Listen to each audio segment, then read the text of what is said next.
সাহস, তুই সামান্য একটা রাস্তার ফকিরনি হয়ে তুই আমার বোনের গায়ে হাত তুললি। তোকে তো আমি আজকে ছাড়বো না। তোমাদেরকে এই থাপ্পড় দুইটা আর আগে দেওয়া উচিত ছিল। এই মেকানিকের বাচ্চা, আমাদের গাড়িতে একটু প্রবলেম হয়েছে, একটু দেখে দে তো। মাফ করবেন, আমি মেকানিক না। তো কি হয়েছে, তুই মেকানিক না? তুই তো তোর গাড়িটা ঠিক করতেছিস তাই না? তাই বলছি আমাদের গাড়িটা না নষ্ট হয়ে গেছে, যা গিয়ে ঠিক করে দিয়ে। আসলে আমার গাড়িটা একটু সমস্যা ছিল তো, তাই আমি দেখতেছিলাম। আমাদের গাড়িটা না এতটুকু ডিস্টার্ব দিয়েছে। তুই যেহেতু তোর গাড়িটা ঠিক করতেছিস, তাই আমাদের গাড়িটা গিয়ে ঠিক করে দে, এত কথা না বলে। আপনাদেরকে বললাম তো যে আমি মেকানিক না। একে তোকে বলেছি গাড়িটা ঠিক করে দিতে, তার উপরে তুই আবার আমার বড় বোনের সাথে মুখোমুখি তর্ক করতেছিস। তোর সাহস দেখে তো আমি অবাক হয়ে যাচ্ছি। সামান্য একজন মেকানিক হয়ে তোর এত বড় সাহস আসে কই থেকে? আচ্ছা ঠিক আছে, এক কাজ করো, আমার ফোনটা নিয়ে তোমরা একটা মেকানিককে কল করে নাও। এই, তোর কি চোখ নাই না চোখে পাওয়ার নাই? হ্যাঁ, তুই দেখতে পাচ্ছিস না যে আমার হাতে অলরেডি একটা ফোন আছে, আর এই ফোনটা না তোর থেকেও না দামি। আমার যদি কল করতে হয় আমি এই ফোন দিয়ে কল করতে পারবো, কিন্তু কথা হচ্ছে এখন না কথাটা ইগোতে লেগে গেছে, তাই আমাদের গাড়িটা ঠিক তুই করবি, যা। হ্যাঁ, আমার বড় আপু একদম ঠিক কথা বলেছে। আমাদের ইগোতে যখন একবার কোনো কথা লেগে যায় না, তখন আমরা সেই ব্যক্তির দ্বারাই কাজটা করাই, হোক সেই মেকানিক, ছোট লোক, বড় লোক, যাই হোক না কেন, আমাদের মান সম্মান বলে কথা। আর তুই এখন আমাদের গাড়িটা ঠিক করে দিবি। ও, তোমাদের হাতে যেহেতু আইফোন আছে, তাহলে আইফোন দিয়ে একটা মেকানিককে কল করে নাও না। এই তোকে আমি কি বললাম, কানে কি কথা যায় না? হ্যাঁ, আমার যদি মেকানিক ডাকা প্রয়োজন ছিল না, আমি শুরুতেই মেকানিক ডেকে নিতাম, কিন্তু আমাদের গাড়িটা এখন তুই গিয়ে ঠিক করবি। দেখো, আমার মনে হচ্ছে তোমরা দুজন খুব বেয়াদব। আমার মতে আমি একটা বয়স্ক মানুষের সাথে কিভাবে ব্যবহার করতে হয় এটা কি তোমাদের ফ্যামিলি শেখায়নি? আচ্ছা, তোমরা এত বেয়াদব কেন বলো তো? আয় ফকিন্নি, কি বললি তুই? হ্যাঁ, আমরা বেয়াদব? হ্যাঁ, এখন তোর মুখ থেকে জানতে হবে যে আমরা আসলে কি না কি। তুই কি জানিস আমরা কে? হ্যাঁ, আমাদের কতটুকু পাওয়ার আছে, কি করতে পারি? আরে আপু, তুমি কাকে কি বলছো? এই ফকিন্নির বাচ্চা কি করে বুঝবে আমাদের লেভেল কত দূর, আমরা কোত্থেকে আসছি? ও যদি জানে তাহলে তো ও এখান থেকে দৌড় দিয়ে পালাবে। ও আচ্ছা আচ্ছা, তোমরা মনে হয় অনেক বড় কেউ, তাই না? দেখো, আমার পরিচয় জেনে তোমাদের অবস্থার জন্য খারাপ না হয়ে যায়। ও তাই নাকি? তোর পাওয়ারের কথা শুনলে আবার আমাদের অবস্থা না খারাপ হয়ে যায়? তাই শুনলি এই ফকিন্নি কি বললো? এই ফকিন্নি বললো ওর অবস্থা নাকি শুনলে তোর আর আমার অবস্থা খারাপ হয়ে যেতে পারে। এই ফকিন্নির বাচ্চা, একটা সস্তা শাড়ি পরে রাস্তায় দাঁড়িয়ে আমাদের সাথে তর্ক করতেছিস? আমাদের গেট আপ দেখ, আমাদের ড্রেস দেখ। তোর মতো ফকিন্নির সাথে দাঁড়িয়ে এতক্ষণ আমরা কথা বলতেছি, এটাই তো তোর সৌভাগ্য। এখন এত কথা না বাড়িয়ে তোর সাথে আর কথা বলে আমরা আমাদের সময় নষ্ট করতে চাই না। এই ফকিন্নি মার্কা শাড়িটা খুলে আমাদের মতো ওয়েস্টার্ন করবি, আর এই শাড়িটা খুলে এখন গিয়ে আমাদের গাড়িটা পরিষ্কার কর। চল চল। তোর এত বড় সাহস, তুই সামান্য একটা রাস্তার ফকিন্নি হয়ে তুই আমার বোনের গায়ে হাত তুললি। তোকে তো আমি আজকে ছাড়বো না। তোমাদেরকে এই থাপ্পড় দুইটা আর আগে দেওয়া উচিত ছিল। আপনি এখানে দাঁড়িয়ে কি করছেন?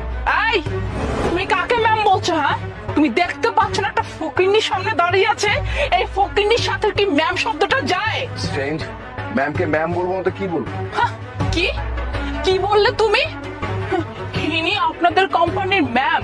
তো ইনি যদি আপনাদের কোম্পানির ম্যামই হয়ে থাকে, তো রাস্তাঘাটে দাঁড়িয়ে ভাবে গাড়ি কেন ঠিক করতেছে? হ্যাঁ, দেখুন, আপনার কোথায় ভুল হচ্ছে।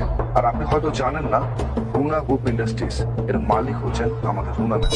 আর এই কোম্পানিটা 3 দিন আগে উনি কিনেছেন, আর আপনি তার সম্বন্ধে এই ধরনের কথা বলছেন। বাই দ্য ওয়ে ম্যাম, আপনি এখানে দাঁড়িয়ে গাড়ি ঠিক করছেন কেন? আসলে কি তেমন কিছুই না, গাড়িটা সামান্য ডিস্টার্ব দিচ্ছিল, তাই ভাবলাম যে নিজেই দেখে নেই। আর এখন অফিস টাইম, অফিস থেকে কাউকে কল করব, কাজের ক্ষতি হবে, সেই জন্যই কাউকে ডাকিনি। আচ্ছা ম্যাম, একটা কথা বলুন তো আমাকে, ওনারা দুজন কি আপনার সাথে বেয়াদবি করেছে? সেটা না হয় ওদেরকে জিজ্ঞেস করো। ম্যাম অ্যাকচুয়ালি আমরা জানতামই না যে আমরা যে কোম্পানিতে জয়েন করেছি এই কোম্পানিটা আপনি কিনে নিয়েছেন, মানে আপনি কোম্পানির নতুন এমডি। আমরা যদি জানতাম যে আপনি আমাদের কোম্পানির নিউ এমডি, আমরা কখনো আপনার সাথে এরকম বেয়াদবি করতাম না। ম্যাম প্লিজ প্লিজ ম্যাম, আমাদেরকে ক্ষমা করে দিন। আসলে ম্যাম, আমাদেরকে ক্ষমা করে দিবেন। আমরা আসলে আপনার পোশাক আশাক দেখে ভেবেছিলাম আপনি একজন মেকানিক, আর আজকাল তো মেয়েরা সব ধরনের কাজকামি করে, ওই হিসাবে আপনাকে আমরা মেকানিক ধরে নিয়ে আপনার সাথে খারাপ ব্যবহার করে ফেলেছি। আমাদেরকে প্লিজ ক্ষমা করে দিবেন, আমাদের জবটা যেন থাকে ম্যাম।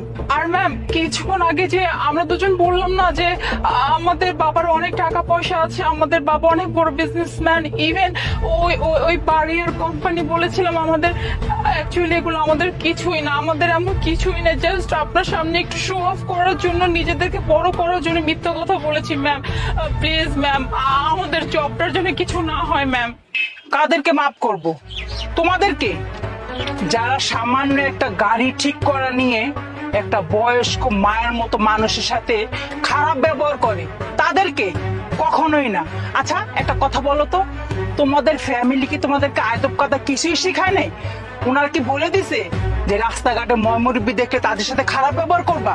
আমি অফিসেও তোমাদের নামে অনেক রিপোর্ট শুনেছি, তোমরা দুজনে অফিসে খুব খারাপ ব্যবহার করো তোমাদের কলিগদের সাথে। তাই আমি বলছি ভালোই ভালো তোমরা এখান থেকে চলে যাও।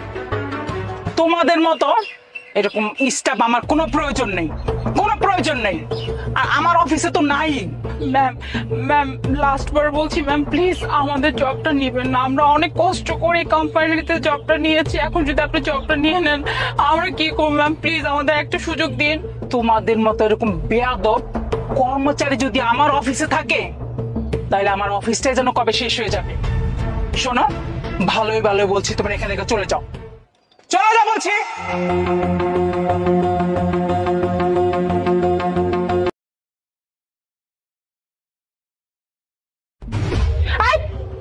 ছোট লোক ফকিন্নি কোথাকার, এই তোদের সাহস কি করে হলো? হ্যাঁ তুই আমার সামনে এসে বসতেছিস? এই দূরা দূরা আমার সামনে থেকে যা, ওই কোনায় যে টেবিলটা আছে ওইখানে গিয়ে বস, যা। ম্যাডাম আমরা তো হোটেলে খাইতে আইছি, আমরা এনে বললে সমস্যা কি? আমরা তো আপনাকে কোনো ক্ষতি করব না। এই তোরা কি ভাবছিস ওই যে রাস্তাঘাটে যে ছোট ছোট যে হোটেল থাকে সেই হোটেল? ছি ছি ছি, তোদের ড্রেস আপ দেখে তো আমার কি অবস্থা খারাপ, কি একটা পরে আসছে বস্তি থেকে উঠে আসছে, কি গন্ধ। আর তোর এত বড় সাহস, তুই আমার সামনে তুই আবার এই চেয়ারে বসবি? ম্যাডাম এই টেবিলে তো কোথাও লেখা নাই যে গরিবেরা এখানে বসতে পারবো না, শুধু বড় লোকেরাই বসতে পারবো। আমরা এখান থেকে খাই চলে যাবো, আপনাকে কোনো ক্ষতি করবো না।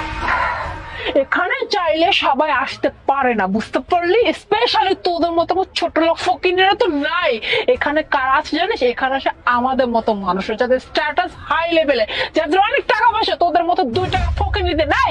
তুই তো এই রেস্টুরেন্টে খাবারের বিলই পরিশোধ করতে পারবি না, আর তুই কিনে এই রেস্টুরেন্টে খাবার খাবি? আই তোকে আমি লাস্ট টাইমের মতো বলতেছি, আমার চোখের সামনে থেকে এক্ষুনি দূরে যা। ম্যাডাম আমার বইনে পাস করছে, পরে আমি কইছি যে একটা বড় হোটেলে খাওয়াবো, এর লেগে শখ করে আইছি। আমরা তো সবসময় আইতেও পারি না, এই ক্ষমতা আমাকে নাই। আজকে আমাকে একটু খাইতে দেন, আমি আপনার কথা দিতেছি। এখানে বই আমরা চুপ করে খামো, চুপ চুপ কোনো শব্দ করুম না। এই তোরা তো কথা বলতেছিস কেন? মোনা কি বললো শুনতে পাচ্ছিস না? এখান থেকে যা। স্যার আপনি এসব কি কইতাছেন? আমার ভাই আমারে কইছিল পরীক্ষায় পাশ করলে আমার একটা বড় রেস্টুরেন্টে নিয়ে গিয়া খাওয়াইবো, তাই রেস্টুরেন্টে নিয়ে আইছে আমারে খাওয়াইতে। আর তাছাড়া আমাকে খাওয়াতে তো আপনাকে কোনো সমস্যা হইতাছে না, আমরা তো আপনাকে কোনো ক্ষতি করতেছি না, তাও মগর লাগে এমন করতেছেন কেন? এই ফকিন্নির বাচ্চা, আবার মুখে মুখে কথা বলছিস? তোকে দেখে তো মনে হয় কোন বস্তি থেকে উঠে এসেছিস। তোর থেকে না আমার বাসার কাজের মেয়ে দেখতে অনেক সুন্দর, অনেক স্মার্ট। এখান থেকে বেরিয়ে যা। আর তোর ভাইকে দেখে কি মনে হচ্ছে জানিস? সে একটা দারোয়ান, না দারোয়ান বললেও ভুল হবে, সে একটা রিক্সাওয়ালা। এর থেকে আমার বাসার দারোয়ান অনেক স্মার্ট আছে।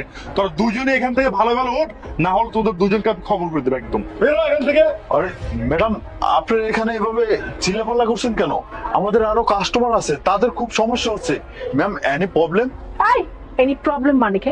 এনি প্রবলেম মানে কি? আপনি আপনার বাকি কাস্টমারদের প্রবলেমের কথা ভাবতেছেন, আর এখানে যে আমার প্রবলেম হচ্ছে সেটা আপনি দেখতেছেন। নাই আপনার রেস্টুরেন্ট আমি রেগুলার খেতে আসি, আর আপনি কিনা এখানে অস্থি বস্তি থেকে উঠে এসে ছোট লোক ফকির ঢুকতে দিচ্ছেন। আপনি এইটা এলাও কি করে করলেন? হ্যাঁ এতে করে আমার প্রবলেম হচ্ছে। দেখুন তো ওদের ড্রেস আপ দেখুন, ওদের শরীর থেকে তো গন্ধ আসতেছে। দেখুন ম্যাডাম আমাদের এখানে কোথাও লেখা নেই যে ধনী আর গরিব একসাথে বসে খাবার খেতে পারবে না। অবশ্যই সমস্যা হচ্ছে, কেন সমস্যা হবে না? সে আমার পাশে টেবিলে এসে বসতেছে, আমি কি বললাম আপনাকে? ওর শরীর থেকে তো গন্ধ আসতেছে, আর আপনি কি ভাবতেছেন এরকম একটা অস্থি মস্তির সাথে বসে আমি এখানে খাবার খাবো? ওর স্ট্যাটাস আর আমার স্ট্যাটাস কি সেম? আচ্ছা ঠিক আছে ম্যাম, আপনি বসুন, আমি দেখছি। এক্সকিউজ মি স্যার, আচ্ছা আপনারা যদি অন্য কোনো টেবিলে বসে খাবার খান আপনাদের কোনো সমস্যা আছে কি? না না স্যার, আমরা অন্য টেবিলে বসে খাইলে কোনো সমস্যা নাই। আমাকে যে টেবিলে বইতে কইবেন আমরা সেই টেবিলে বসবো। কিন্তু এই যে ম্যাডাম আর স্যারে আমার লগে খুব খারাপ ব্যবহার করছে, এই জন্য আসলে হয়েছে কি আমার বোনে তো পাস করছে, আমি ওরে কথা দিছিলাম তুই যদি পাস করস তাহলে ভালো একটা হোটেলে নিয়ে ওরে খাওয়াবো। কিন্তু আমার বোনে কইতেছে এই খোলামেলা পরিবেশে বসে খাইবো, এই জন্য আর কি ওনাগুলো একটু তর্কাতর্কি হয়েছে। আমার কোনো দোষ নাই স্যার। আচ্ছা ঠিক আছে, আমি দেখছি কি করা যায়। ম্যাম দেখুন, আমি ওনাদের সাথে কথা বলেছি, আর তাছাড়া আমি ন্যায়ের পক্ষে। ওনারা বলেছে ওনাদের অন্য টেবিলে বসে খাবার খেতে কোনো প্রবলেম নেই। যেহেতু সমস্যাটা আপনাদের হচ্ছে, তাহলে আমি বলি কি আপনারা এখান থেকে উঠে গিয়ে অন্য কোথাও গিয়ে বসে খাবার খান। হোয়াট? তোর এত বড় সাহস, তুই সামান্য 2 টাকার ম্যানেজার হয়ে তুই কি বললি আমি এই টেবিল থেকে উঠেছি আমি অন্য টেবিলে গিয়ে খাবার খাবো? তুই জানিস না আমি রেগুলার রেস্টুরেন্টে খাবার খেতে আসি, রেগুলার কাস্টমার এখানে, আর তুই কি না বললি ছোট লোক ফকিরদের জন্য এই টেবিল ছেড়ে আমি চলে যাব?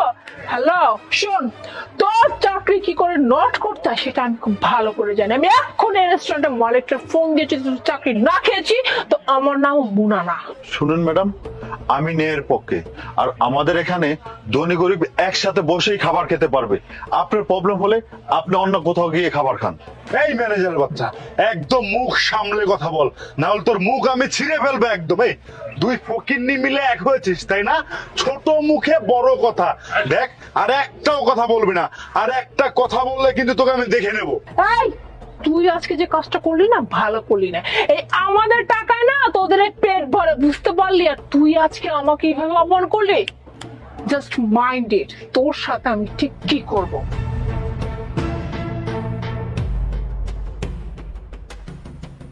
স্যার ওনাদের ব্যবহারে আপনারা কিছু মনে করবেন না, আসলে কিছু মানুষ টাকার অহংকারে অন্ধ হয়ে যায়।